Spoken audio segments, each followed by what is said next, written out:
Olá, pessoal. Eu estou aqui, então, para, como eu prometi para vocês, falar um pouquinho a respeito das lâminas, né, do módulo 10, que são lâminas de neoplasia, então são lâminas bem mais complexas, né, do que a histologia, então são lâminas que vocês não viram em outra ocasião, né, então a gente vai falar um pouquinho a respeito dessas lâminas. Vou começar falando de dois em dois roteiros, né, e assim a gente consegue ver os 6 roteiros desse módulo. O primeiro roteiro, né, o roteiro número 1, ele traz como foco principal o câncer de colo de útero, um carcinoma de colo de útero, né? E aí eu coloquei essa lâmina, que é a lâmina de histologia normal do colo do útero, para que vocês vejam, né? Porque vocês nunca viram uma lâmina normal da histologia do colo de útero, para vocês poderem fazer essa comparação. Na verdade, essa lâmina é uma lâmina de patologia, né? Não tem uma patologia, na verdade, é um cisto, né? Que está presente aí, um cisto de Naboth. Esse cisto ele é fisiológico, então ele não chega a ser uma patologia, mas essa região da junção escamocolunar, né? Que é o epitélio que forma o ectocervice e o endocervice, ele está preservado, está bonito, então serve para a gente ver como é a histologia dessa região, né, do colo do útero.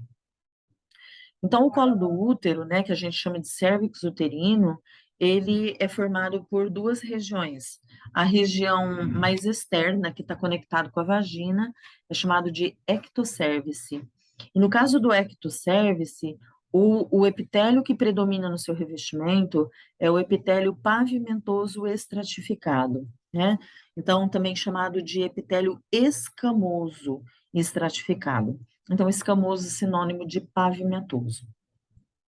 Esse epitélio do ectocervice, ele vai se encontrar com uma segunda região, que é a região do canal, que vai ligar o colo do útero com a parte interna do útero, né, com o corpo do útero, vamos dizer assim, com a cavidade do útero.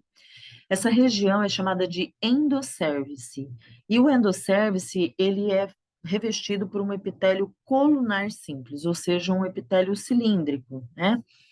Simples, porém com capacidade de secreção de muco, que a gente chama de muco secretor. O ponto de encontro do epitélio escamoso com o epitélio colunar, ele é chamado de JEC, que a gente chama de junção escamo-colunar. Então, a gente tem a presença de um epitélio pavimentoso estratificado que para abruptamente e inicia o epitélio cilíndrico, né? Então, essa região é chamada de junção escamo-colunar. Então, para mostrar essas regiões para vocês, tá aí essa lâmina, né? Então, essa região é a região do ectocervice. O ectocervice, então, ele é revestido por esse epitélio pavimentoso estratificado, e vocês percebem que esse epitélio pavimentoso, ele tem uma grande quantidade de camadas, ou seja, ele tem uma alta estratificação.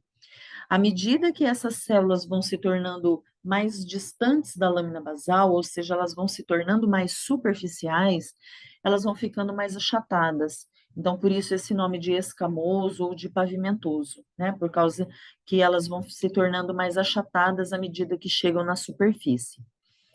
O epitélio do ectocervice, ele é um epitélio onde as suas células apresentam essa vacuolização, né? Aparece uma vacuolização, aparece clara, né? Essa característica esbranquiçada do citoplasma celular. E essas células esbranquiçadas, elas têm essa morfologia porque elas são especializadas no acúmulo de glicogênio. Então, por isso que esse epitélio do ectocervice, ele tem essa característica mais esbranquiçada, que é, na verdade, por causa do acúmulo de glicogênio no interior dessas células. Bom, aí, chegando na região do endocervice, nós temos o epitélio cilíndrico simples, que é mucosecretor. Então, essa região é a região do endocervice. A região do endocervice, então, apresenta uma camada única de células, só que essas células, elas são bem colunares, né? Então, o epitélio, ele é cilíndrico ou colunar, que são sinônimos, e ele, a superfície das suas células, né? A parte apical das células, é bem branco porque são células que secretam muco, então ela não interage com o corante e fica com essa característica branca do citoplasma, né, indicando que essas células são secretoras de muco. A lâmina que eu vou apresentar a seguir, que é uma lâmina de carcinoma de colo de útero, é um carcinoma da região do ectocervice. Então, eu quero que vocês visualizem bem essa imagem do ectocervice para comparar com aquilo que nós vamos ver no carcinoma, né? Vocês vão perceber que o carcinoma, ele muda completamente a característica morfológica dessas células. Então, a gente não consegue nem reconhecer um epitélio de revestimento, né? Quanto mais determinar se ele é estratificado, se ele é simples, se ele é escamoso, qual que é a característica dele. Então, muda bastante, né? Então, é aquela perda da diferenciação celular. Então, é o que a gente chama de anaplasia, que é uma característica que é inerente aos tumores malignos, ou seja, a perda da diferenciação celular ou anaplasia, ela tem uma relação direta com a malignidade do tumor. Então, quanto mais indiferenciado for um tumor, ele tende a ser mais maligno por causa disso, tá certo? Isso não quer dizer que um tumor que seja bem diferenciado, que lembre o tecido de origem, que ele não possa ser maligno, né? Mas geralmente a gente tem essa relação com a malignidade. Então, o carcinoma que eu vou apresentar para vocês, ele foi retirado dessa região do ectocervice. Então, essa é a lâmina, né? Nós temos aí uma região exclusivamente do carcinoma, não existe nessa lâmina um tecido normal, né? Mas a gente tem áreas, né, principalmente as áreas de tecido muscular, que está bem diferenciado, porque, como o nome diz, ele é um carcinoma, então ele é uma neoplasia que se originou a partir de um epitélio de revestimento. Então, o tecido muscular está bem diferenciado, né? Temos essa área bem diferenciada, e temos uma área de muito pouca diferenciação, ou diria bem indiferenciado, que é a região onde se encontram as células tumorais, né? Onde está o carcinoma propriamente. Em células tumorais, né, principalmente em tumores malignos, as células elas têm uma tendência a perder a adesão umas às outras. Então, elas se desorganizam, modificam a sua arquitetura, e essa arquitetura ela passa a se arranjar de uma outra forma, né? Nesse caso desse tumor, a gente diz que essas células tumorais elas se arranjaram em brotos sólidos, né? Ou seja, é uma massa, é um grupamento de células amorfa, né? Que a gente pode dizer que são de células neoplásicas. Então, essa é a área do carcinoma, né? O carcinoma, ele foi aí retirado, né? Foi cortado e preparado numa coloração de hematoxilina eosina. Essa área é uma área total do tumor e a gente não reconhece de forma alguma aquelas muitas camadas do epitélio do ectocervice, ok? Então, quando a gente olha uma área de tumor, uma lâmina qualquer, que você não consegue reconhecer o tecido que originou, então você diz que a gente tem um tumor indiferenciado ou pouco diferenciado. Então, está muito diferente daquele epitélio de origem ou daquele tecido de origem, né? Nós vamos aproximar um pouquinho mais, vocês vão ver que existe aí células neoplásicas que estão no interior desse infiltrado. Essa região é uma região onde vocês percebem que a gente tem muito tecido muscular. Então, essa parte em que o meu cursor ele está apontando para vocês é tecido muscular liso. Isso aqui está bem semelhante ao tecido muscular liso mesmo, né? Mas vocês percebem que, infiltrado no meio desse tecido muscular liso, existe um aumento muito grande no tecido conjuntivo. Então, esse tecido cor-de-rosa mais claro, ele é um tecido conjuntivo que está preenchendo os espaços entre as fibras musculares. Esse aumento na quantidade de tecido conjuntivo, ele acontece por causa do processo de tumorização, né? Então, vai acontecendo necrose, as células vão morrendo, e o tecido conjuntivo vai ocupando esses espaços deixados pelas áreas de morte celular. Forma o que a gente chama de reação desmoplásica, tá? Deixa eu lembrar vocês que reação desmoplásica é diferente de fibrose, né? Uma vez que a fibrose também é uma ocupação de tecido conjuntivo, substituindo o tecido morto, mas a fibrose normalmente ela é muito mais extensa, né? Então, essa ocorrência aí do tecido conjuntivo é restrita na área do tumor, então a gente chama de reação desmoplásica.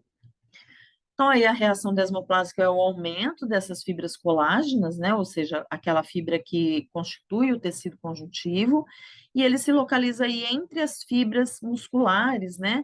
Que formam, né? Essas fibras musculares que formam o miométrio ou que formam os tecidos musculares que estão ao redor da região do colo do útero. Aqui nós temos algumas lâminas, né, algumas imagens que foi fotografada pelo Tiago, tá? Então, eu vou mostrar algumas imagens com a legenda do Tiago. Aí ele dá uma dica, né? Isso é bem importante. Sempre numa lâmina, a gente vai ter uma área pouco diferenciada e uma área que está mais diferenciada. Então, essa área pouco diferenciada, que a gente pode dizer que ela é indiferenciada, normalmente a gente encontra mitoses. Porque todo tumor, ele tem um aumento de celularidade. Isso é inerente ao tumor, seja ele benigno ou maligno, ele sempre vai ter um aumento de celularidade. Para haver aumento de celularidade, é necessário que haja mitoses mais frequentes. Então, é comum nessa região a gente encontrar mitose, porque houve uma perda desse controle do ciclo celular e as mitoses elas são mais frequentes, né? As áreas bem diferenciadas são aquelas que estão mais próximas do normal, mas que mesmo assim podem representar células malignas, tá? Então, essas são as imagens aí obtidas pelo Tiago, né? Então, vocês estão vendo duas imagens que foram feitas com um aumento muito pequeno, com o objetivo de 4 vezes. Então, essa objetivo de 4 vezes, ela dá um aumento muito pequeno, né? E essa área é uma área pouco diferenciada, é a área do carcinoma, é a área do tumor, tá? Então, normalmente a gente não consegue reconhecer o epitélio que deu origem a ela. Essa região, nesse tumor, é a única região que está bem diferenciada, onde a gente consegue reconhecer um determinado tecido, e esse tecido é o tecido muscular. Então, o tecido muscular a gente consegue reconhecer. Isso significa que provavelmente as células tumorais, elas ainda não atingiram a camada muscular, mas que em alguns tumores a gente vê que também são afetados. Essa é a região do carcinoma. Então, a região do carcinoma, ele vai ter muitas células neoplásicas.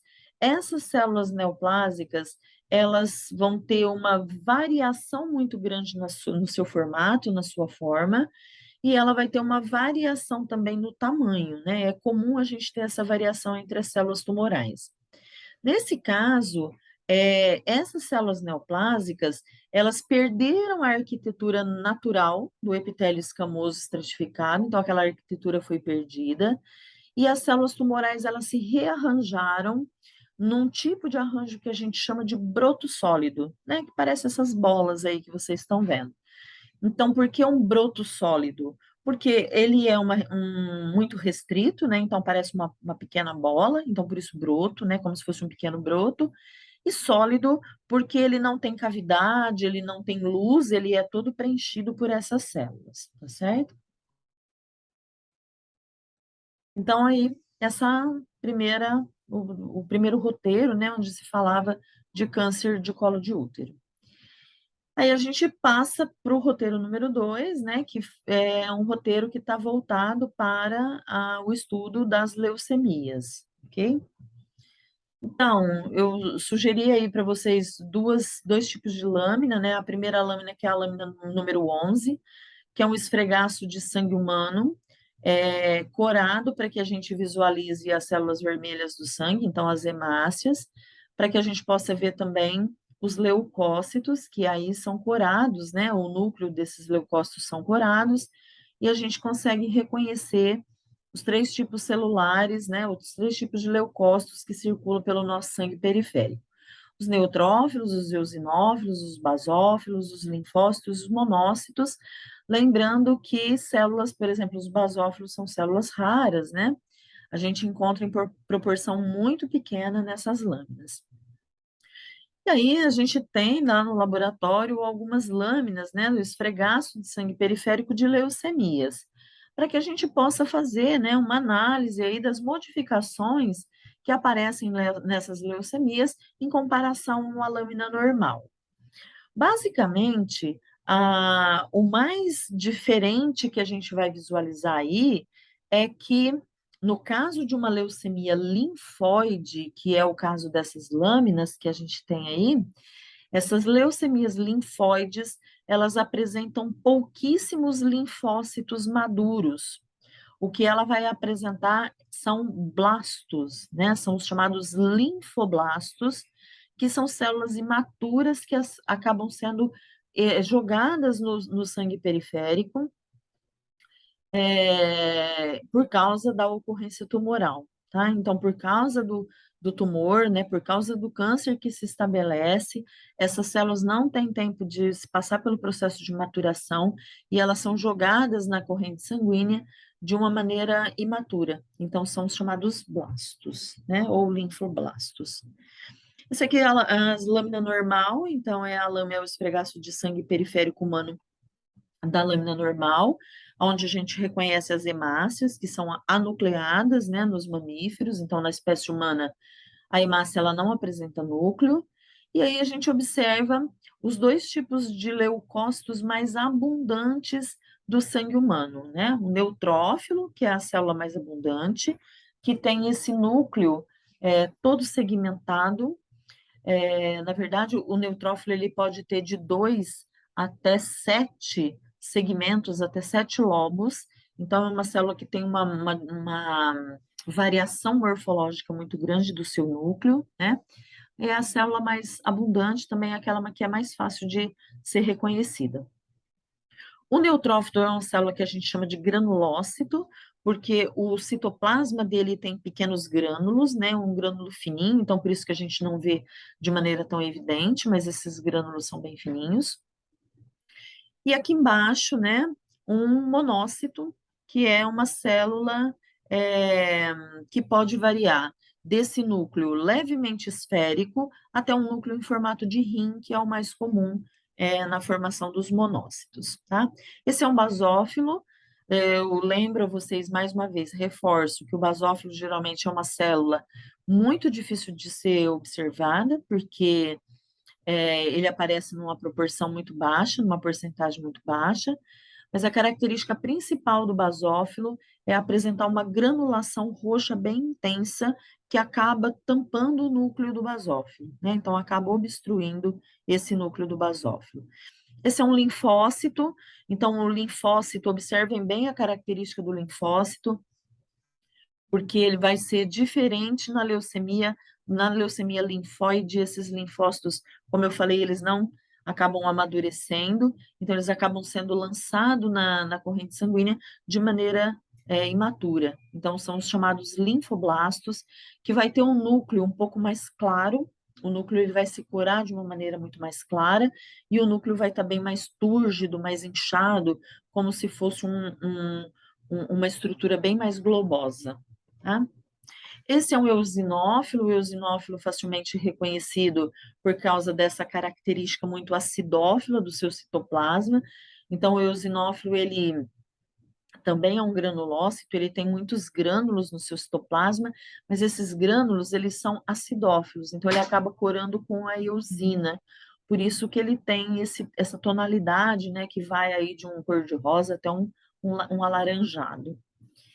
E aí nós temos esses pequenos fragmentos, que são as plaquetas, que estão envolvidas, né, com o processo de coagulação sanguínea, que não são células verdadeiras, né? A plaqueta, ela é, na verdade, um fragmento celular.